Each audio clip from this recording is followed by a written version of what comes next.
The immediate thing that jumps out is that most of your chart is actually concentrated in one basically quadrant.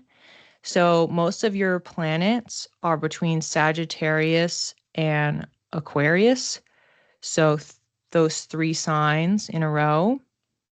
And then you have some on the opposite end in Leo and Virgo. So you have a bit of a split here, and then your moon's just chilling out by itself in Gemini.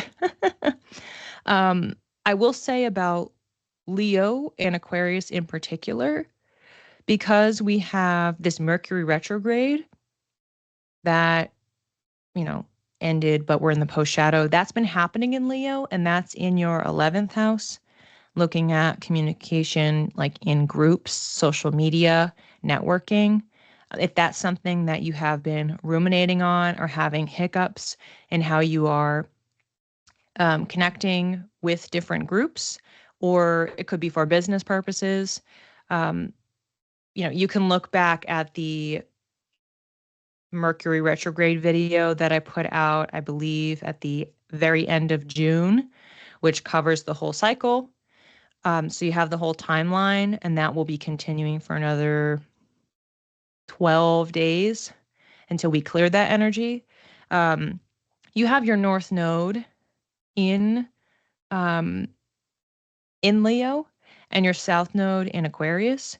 And the reason that I'm talking about this is because we have Venus, which just entered Leo and had that conjunction with Jupiter in the sign of Leo. Once Venus moves out of Cancer, where that conjunction happened, that's going to be entering Leo. So that'll happen at the very end of August. So you're just going to want to pay attention to Mercury as it gets to the 20-degree point and it hits that North Node, paying attention to what information comes through for you about your purpose. And then same thing, likely sometime in September when Venus hits that North Node, how it's bringing ease and flow to you finding your purpose. And then also watching Aquarius, because it's going to take a while before it gets there, like quite a long time. But Pluto has been working its way very slowly through Aquarius, and it will be doing that over the next 20 years. So you're looking at probably the better part of 10 to 15 years before it gets to your South Node. But that's going to be a very, very notable period. And that's not going to be one day. That's going to be like a period of time because of how slowly Pluto moves. It's going to take a while to just approach that 20-degree South Node and then be sitting at it for some time and then moving away. So if you want to forecast and look ahead and kind of mark that in your calendar, Pluto, a planet of power and destruction, and that's in your 5th house. So looking at play, pleasure, and a kind of breakdown and release because it's shedding South Node. That would be, I think, just a really, really notable time to pay attention to. So I would forecast that out and get that window of time for when it is in the orb. So when Pluto reaches 15, and if you want to even go back farther, you could go to 8. So 8 degrees out. So 12 degrees. You could go as far as when Pluto hits 12 degrees of Aquarius to basically the end of the sign, 28 degrees. That could be like the widest orb and something that you could potentially look out for because it probably will feel like really weighty and significant. So that's something to watch. A debut author and on social media more than normal. Okay, wonderful. Okay, that makes a lot of sense. And because of the North Node in Leo, it's like the visibility and being seen in community, in public, on social media, that relates a lot. And you also have placements in your 3rd house. So Sagittarius is in your 3rd house, which has some writing and communication, and your moon is in your 9th house, which is publishing. So you want to be paying attention to maybe even when you're timing things that you are releasing or what you're talking about or what you're sharing. You could pay attention to what's happening in Gemini.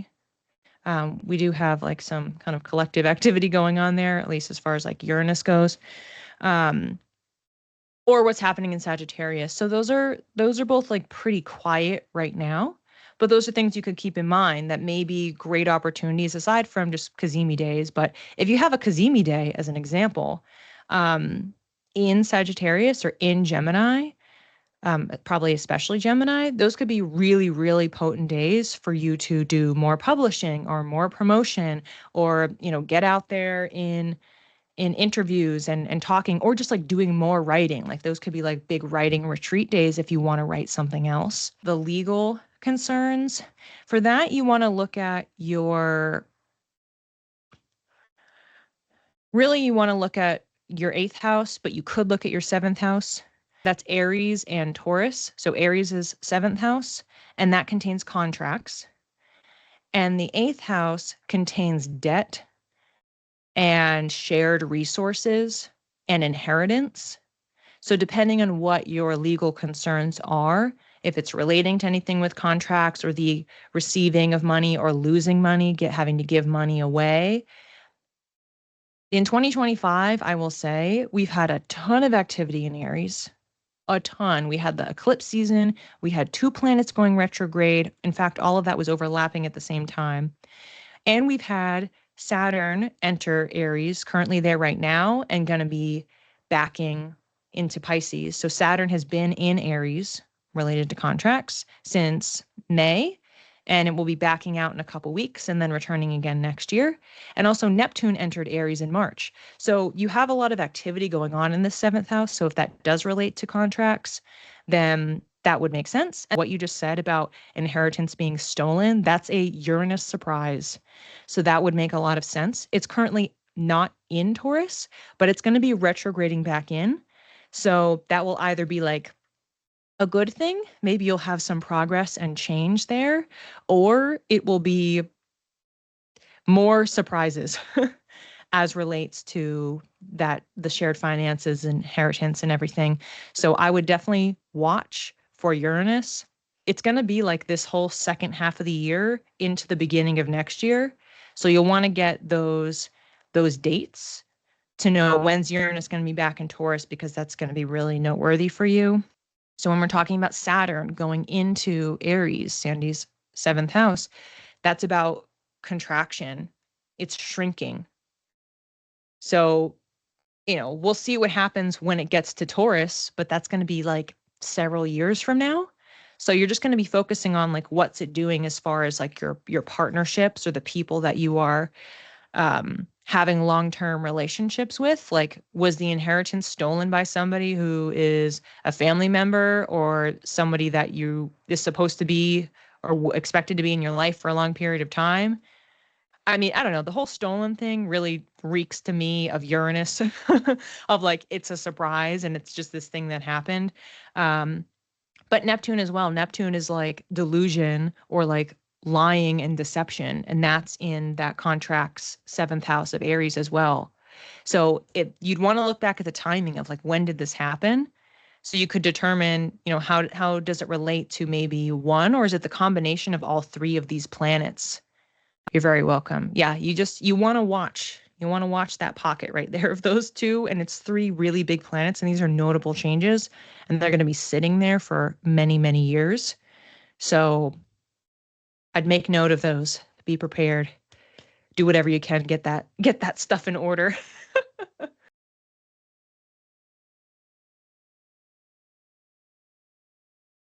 Oh my gosh. Michelle. All right, you have a gigantic stellium in your 7th house of relationships. So no wonder this is top of mind. This is huge. Sun, Saturn, Chiron. That's notable. We'll come back to that. Mars and Mercury. So I will tell you, I have several of these placements as well. So I also have Saturn, Mars, and Mercury in Pisces, in a different house, because our charts are oriented differently. So I will tell you from what I know about having those 3 placements there. They're talking about how you are setting boundaries, Saturn. So what are the boundaries that you have in your relationships? Having Saturn there means it's an area of life that you're going to have tough lessons and ways to grow. And then having Chiron in there, we talked about Chiron in a recent class at the end of July. If you missed that video, you can watch that on my YouTube. You can check out an overview on my blog as well. But Chiron is the wounded healer. So it's another way that you have patterns over and over and over again of like, oh, this thing keeps happening. This is upsetting. This is hurtful. This is, frustrating. And this is both of these being co-present happening in this seventh house is like, forget the rest of the stellium. Just having those two in there is like there's so much of your life energy focused on relationships, need to set the boundaries, need to learn the lessons of a partnership. When we're talking about having Pisces in the seventh house, Pisces is very empathetic, very intuitive, could be naive or like overly romanticizing things or gullible. Those are the low vibrational side. Could be easily overwhelmed and wanting to escape. Like this is almost too much. And then like having tendencies to want to like run away and hide or be avoidant. So those are all the low vibrational sides. And because you have so many planets in there, Mars related to action, passion, motivation, Mercury related to how you communicate, the sun, your ego, it's so many different facets of your life that anyone at any given time could be hitting in that low vibration and contributing to issues, miscommunication in particular with Mercury, misaligned action, Mars, not setting appropriate boundaries. Specifically having Saturn in Pisces. Saturn rules Capricorn, rules Aquarius. It wants systems. It wants bounds. It wants order. And Pisces is ruled by Jupiter, which is boundless. So it's inherently a contradiction. So Saturn is particularly not jazzed whenever it's in Pisces. March 2023 to May 2025, you have been going through a Saturn return where you're having a lot of emphasis in changes in your life in general, not even just in relationships, but definitely in relationships as well, because it's in your seventh house, where you're having to learn tough lessons. You're going to have, having relationships falling apart, not working, not built to last, etc. September 1st, it's going to retrograde back into Pisces, and we're going to have several months period of time where it's going to be doing some work in this space again.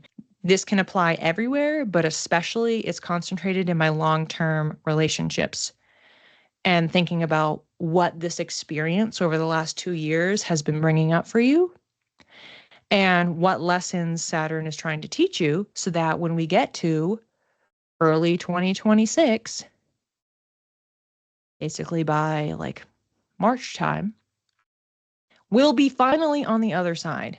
We'll have to kind of pick up the pieces of what Saturn was moving around and trying to rebuild and trying to dump and get rid of. And that is basically the light at the end of the tunnel for us. So there's still more work to be done in this area, in life in general, overhauling, but in particular in your relationship sphere, as in long-term partnership sphere. We have the North Node in Pisces. So that means, Michelle, you are going to want to look up every single date here because, and let me see here, it's maybe even gone over. I don't even know where the North Node is right now. Let me double check what degree it's at because I'm sure it's already hit your Mercury. It has to have by this point. Let's see what it's at. 19, as of today, it's at 19 degrees, which means this is another thing. You can do this as a nice exercise to go back.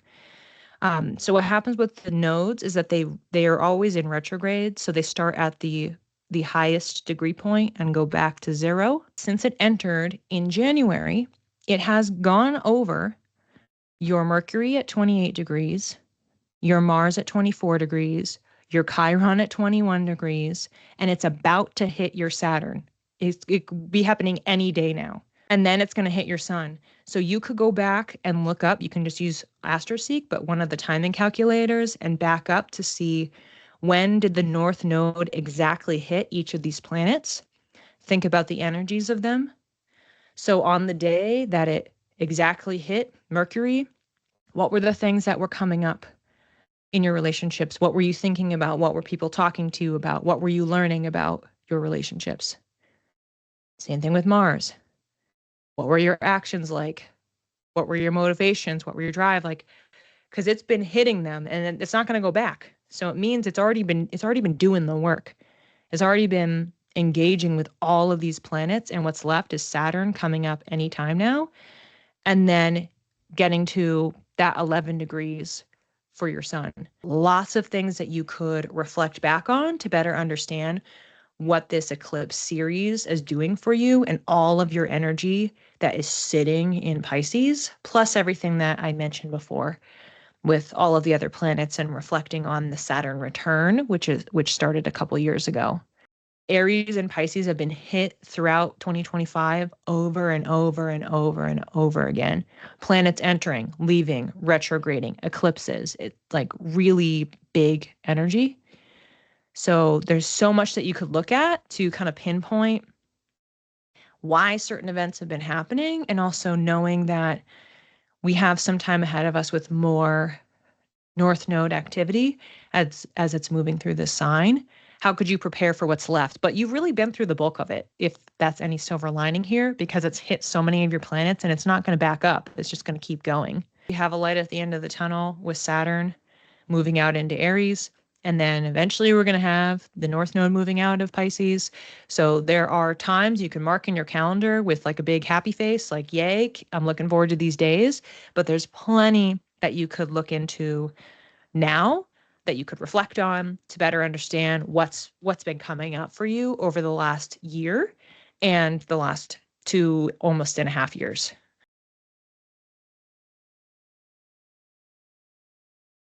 Looking at job changes this year, leading up to retirement in the next few years. Okay. When we're thinking about jobs, I've mentioned this in some classes before. Houses that we want to look at are second house, which is how you earn money. Sixth house, which is your work environment, your work ethic, work-life balance. 10th house, which is your long-term career. So if sixth house is like your current job, and then your 10th house is like your full resume, what you're known for, your reputation. So if you're thinking about current job changes, you're probably looking a little bit more at the sixth house, but you're still pulling in the second house because it's like, how are you earning money? Then you have your MC, which also can be tied to career. You have that in your 9th house.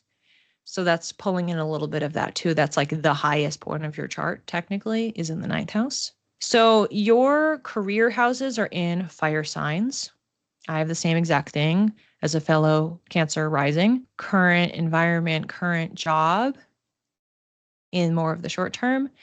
That's Sagittarius with Mars and Venus there. So as of right now, Sagittarius is pretty quiet. However, you could have transits that are aspecting what's happening.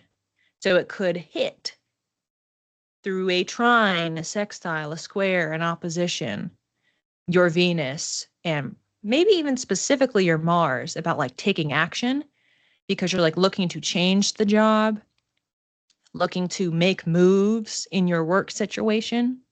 So you might especially want to pay attention to anything aspecting your natal Mars over the course of the rest of this year or the year ahead. So that's 12 degrees of Sagittarius. So opposite of Sagittarius is Gemini. Obviously, this is pretty interesting because we do have Uranus currently in Gemini, but relatively vacant. We have a trine would be anything happening in Aries. As I mentioned, Aries has been a very active year. The outer planets, like Saturn in Aries, is backing out. So Saturn kind of is out of the picture, but it will be back in next year, but it'll be some time before it gets to 12 degrees to actually be trining it. And what it would be doing is supporting you in taking serious action or in being really conservative and intentional rather than impulsive with the actions that you take. But that would be later 2026, maybe 2027 before that type of transit would happen. I would check back at the degree points for the Mercury retrograde that you're thinking about your career, because Mercury has been in Leo, which would be trining it. And if it's hitting that 12 degree, if it's gone over it at any point during this retrograde, then it's likely why you have specifically been thinking about this, because not only is it in your second house, but it's activating your Venus at some point, your Mars at some point, and same thing with transiting Venus when it enters at the end of this month. That's going to be trining your natal Venus, trining your natal Mars, and that will be supportive in helping you to take action with Mars or to focus on what's most valuable, what's most important for you in how you're earning money and in the type of role that you're in that will be most supportive for you to have harmony and balance.